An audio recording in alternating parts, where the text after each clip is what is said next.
Hello दोस्तों, कैसे आप सब। आशा करती हूँ कि आप सब बहुत अच्छे होंगे। तो चलिए शुरू करते हैं आज की स्टोरी।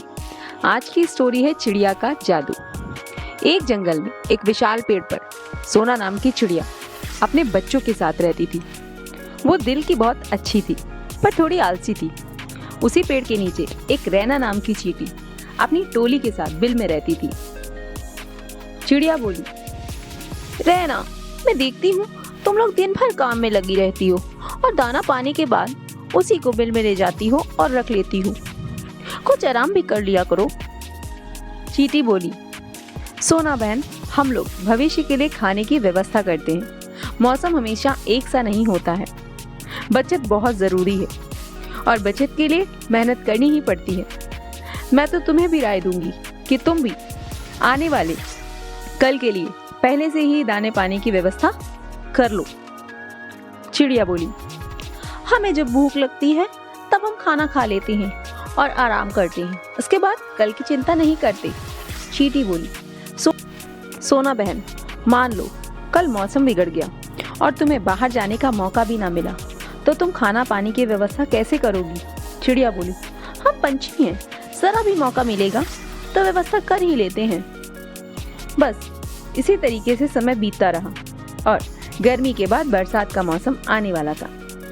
आकाश में बादल उमड़ घुमड़ कर रहे थे। चींटी ने पहले से ही अपने खाने की व्यवस्था करनी शुरू कर दी थी। वो लगातार बाहर से अपना खाना लाकर बिल के अंदर इकट्ठा कर रही थी। सोना चिड़िया और चिड़ा अपने बच्चों के साथ अपने घोंसले में बैठे थे।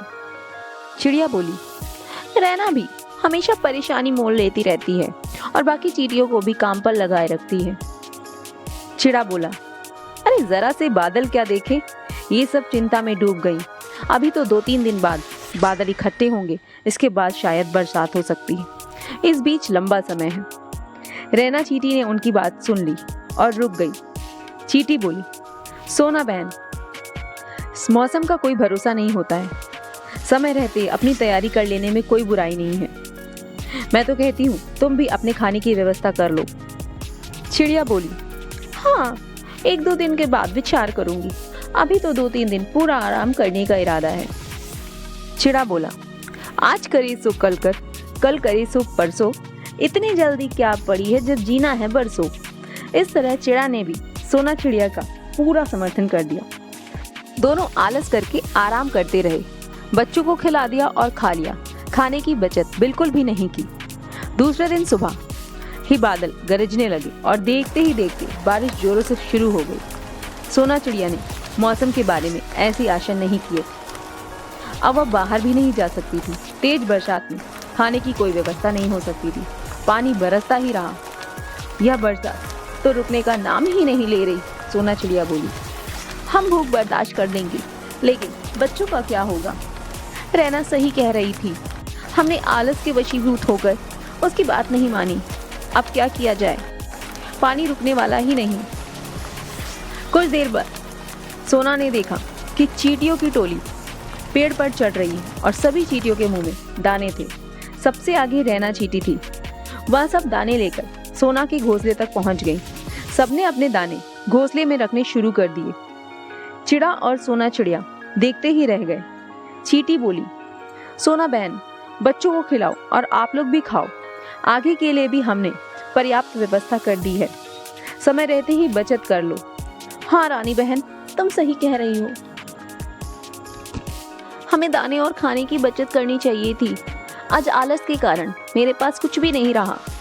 ये तो तुम्हारी कृपा है जो हमें दाना नसीब हो गया। देखो बच्चे कितने प्यार से खा रहे हैं।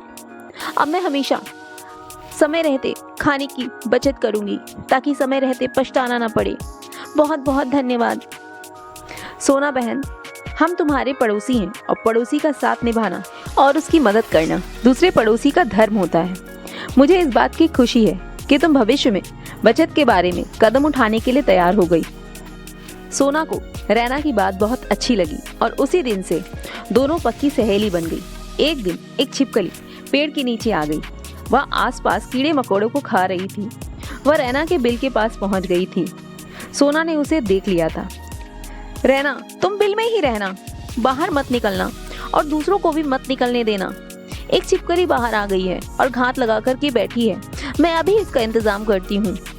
सोना अपने चिड़ा के साथ नीचे उतर आई।